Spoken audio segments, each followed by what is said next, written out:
Hello students, welcome to Archimedes maths. My name is Ayush and आज इस video में RIMC का जो एग्जाम आने वाला है जून 2026 में, उसमें कुछ प्रिडिक्शंस कर रहे हैं। कुछ हाई प्रोबेबिलिटी क्वेश्चंस जो आ सकते हैं उनके ऊपर हम डिस्कस करने वाले हैं। 5 क्वेश्चन हम करेंगे। ऐसे आपको 5 से 6 वीडियोस इस चैनल पे मिलेंगी। अराउंड 20 to 30 क्वेश्चन हम डिस्कस करेंगे। तो ये क्वेश्चन आप प्रैक्टिस कर सकते हैं। मैं ये नहीं कह रहा हूँ कि ये क्वेश्चन आएंगे, लेकिन आप जितने ज्यादा क्वेश्चन की प्रैक्टिस करोगे, जो क्वेश्चन आपको टीचर्स बता रहे हैं कि वो आ सकते हैं एग्जाम में, तो उतना आपको अच्छा रहेगा, आपकी प्रैक्टिस इंप्रूव रहेगी और एग्जाम में भी आप अच्छा परफॉर्म कर सकते। तो बिना किसी देरी के चलिए शुरू करते हैं। तो जो ये पीडीएफ है, ये पीडीएफ आपको डिस्क्रिप्शन बॉक्स में डाउनलोड के लिए अवेलेबल है।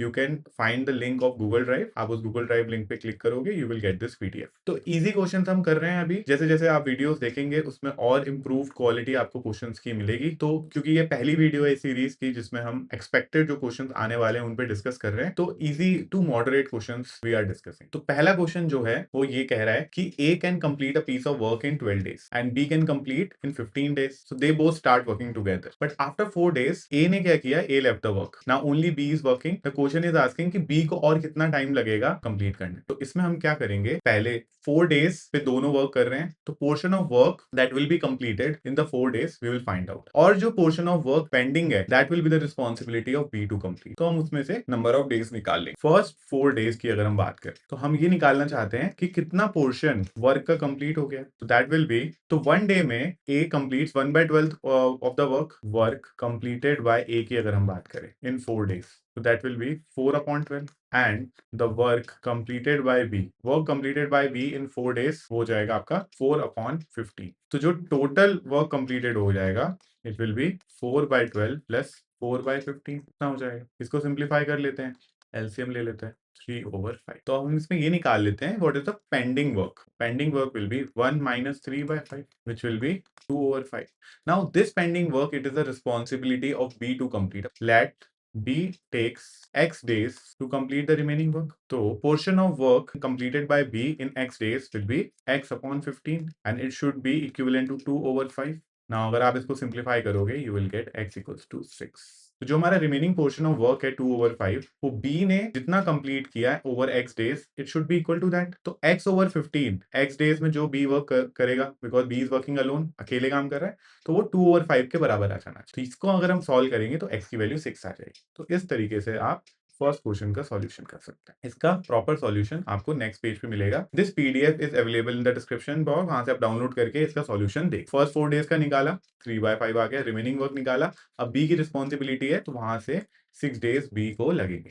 सेकंड क्वेश्चन करते हैं। तो this is question number, they are saying कि एक आर्टिकल है उसका प्राइस 20% से बढ़ा दिया। अब वो कह रहे हैं कि अब वहां से हम कितना कम करें जो ओरिजिनल प्राइस था वहां तक हम पहुंच जाए। अब देखो सब परसेंटेज में काम हो रहा है, तो हम 100,000 इस तरीके के नंबर ले सकते। तो मान लेते हैं कि जो प्राइस ऑफ आर्टिकल था वो ₹100 है। तो let the price of article be ₹100। तो 100 की वैल्यू 20% से हमने बढ़ा दी, तो वो कितनी हो जाएगी, ₹120 हो जाएगी। अब कह रहे हैं कि 120 की चीज है हमारे पास, उसको हम कितने परसेंटेज से कम करें कि वापस से हमें ओरिजिनल प्राइस मिल जाए, बिकॉज ओरिजिनल प्राइस आपका 100 था। मान लेते हैं कि ये x% है और x% से आप इसको डिक्रीज कर रहे हो, तो यानी आपका जो डिक्रीज हुआ वो कितनी वैल्यू हुई, डिक्रीज 20 हुई। तो डिक्रीज परसेंटेज कितना हो जाएगा, तो जितना डिक्रीज हुआ अपॉन किस पे डिक्रीज हुआ, 120 पे डिक्रीज हुआ, तो अपॉन 120 इंटू 100 आप करो 250। तो इसका आंसर आ जाएगा आपका 50/3 विच विल बी 16/2/3%। फिर से इसको एक बार गो थ्रू करते हैं। तो क्वेश्चन में कहा है कि एक आर्टिकल की वैल्यू 20% से हमने बढ़ा दी, तो अगर हमने 100 रुपीज अज्यूम किया है तो वो 120 रुपीज हो जाएगी। अब वो कह रहे हैं कि 120 की चीज हमारे पास आ चुकी है और मुझे वापस से ओरिजिनल जो वैल्यू है 100 वहां तक पहुंचना है, तो x%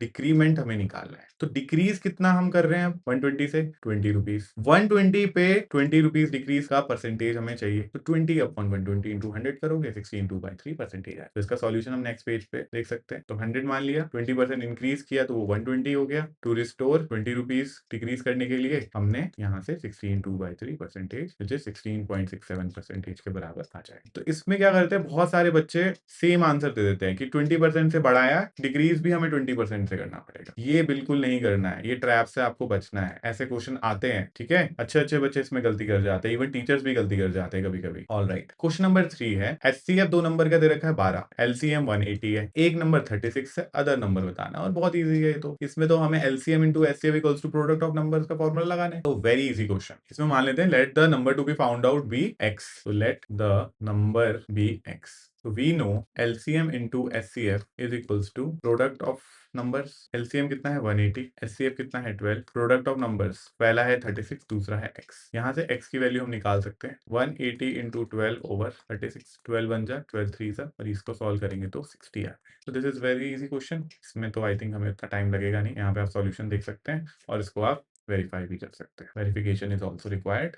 this is a 5 marks question. Okay, let's go to the fourth question. इस टाइप के क्वेश्चन मैंने देखा है कि आरएमसी जरूर पूछता है, एक्स प्लस 1/x हो गया या x cube plus 1/x cube हो गया। इस टाइप के क्वेश्चन आप डेफिनेटली प्रैक्टिस करके चाहिए, एक ना एक क्वेश्चन आएगा। ए प्लस बी की वैल्यू 10 दे रखी है, ए स्क्वायर प्लस बी स्क्वायर की वैल्यू 58 है, आपको ए बी की वैल्यू निकाल। तो इसको करने के लिए आपको ए प्लस बी का स्क्वायर करना चाहिए, तो इसका होता है formula A square plus B square plus 2ab। अब ए प्लस बी की वैल्यू हमें दे रखी है 10, तो इसको आप 10 का स्क्वायर कर दीजिए। ए स्क्वायर प्लस बी स्क्वायर आपको 58 दे रखा है, यहाँ 58 लिखिए प्लस 2ab, तो ये हो जाएगा 100 और 58 को आप उधर ले जाओ इक्वल्स टू 2ab, तो this will be 42 equals to 2ab। तो ab की वैल्यू आपके पास आ जाएगी 21, तो यानी इसका आंसर आ गया आपके पास 21। अब वो पूछ रहे हैं ए क्यूब प्लस बी क्यूब की वैल्यू बताइए, तो ये तो आपका फर्स्ट पार्ट हो गया। सेकंड पार्ट में A cube plus B cube का हमें फॉर्मूला यूज करना चाहिए, वो होता है A plus B times A square plus B square minus A. अब सब चीजों की वैल्यू हमारे पास शायद पता है, हम इसको यूज कर लेंगे। तो ये तो होगा आपका 10 इंटू ए स्क्वायर प्लस बी स्क्वायर की वैल्यू है 58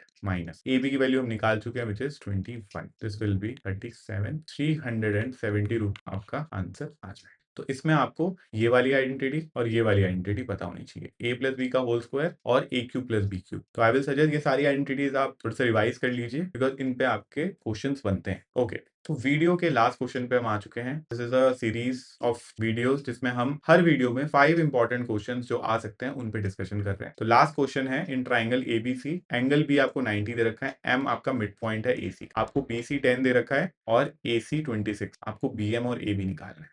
राइट एंगल एट बी है, तो ये आपका बी पॉइंट हो गया, इसको ए मान लेते हैं, इसको सी मान लेते हैं। अब इन्होंने बोला है कि जो एम है वो ए सी का मिड पॉइंट है, तो this is M. B C की वैल्यू आपको 10 दे रखी है और ए सी आपको 26 दे रखा है, इसका मतलब ये वाला पार्ट 13 हो गया, ये वाला पार्ट भी 13 हो। आपको बी एम बताना है, को इसमें एक प्रॉपर्टी यूज करनी पड़ेगी विच इज कि जो एम होता है which is the mid point of the hypotenuse, this is actually your circum centre. तो ये आपका कुछ ऐसे एक सर्कम सर्कल बनता है जिसका सेंटर एम है, तो एम इसका सर्कम सेंटर होता है, ये प्रॉपर्टी है। तो B M equals to M C equals to M A equals to circumradius. तो ये सब के सब आपके रेडियस के बराबर हो जाएंगे, तो ये 13 है, ये 13 है, तो ये भी आपका क्या हो जाएगा 13 हो जाएगा, तो इसका आंसर आपका 13 आएगा। अच्छी प्रॉपर्टी है, याद रखना। इसका प्रूफ भी हम करते हैं क्लास 10th में, कॉन्ग्रुएंट ट्राइंगल्स और सिमिलर ट्राइंगल्स यूज करके। The length of A B हमें निकालना है, ये तो इजी है, ये हमें 10 दे रखा है, ये 26 है, पाइथागोरस थ्योरम लगा लेंगे in triangle ABC using Pythagoras theorem. तो A B square plus B C square equals to A C square आ जाएगा। ए बी की वैल्यू हमें निकालनी है, इसको एक्स मान लेते हैं,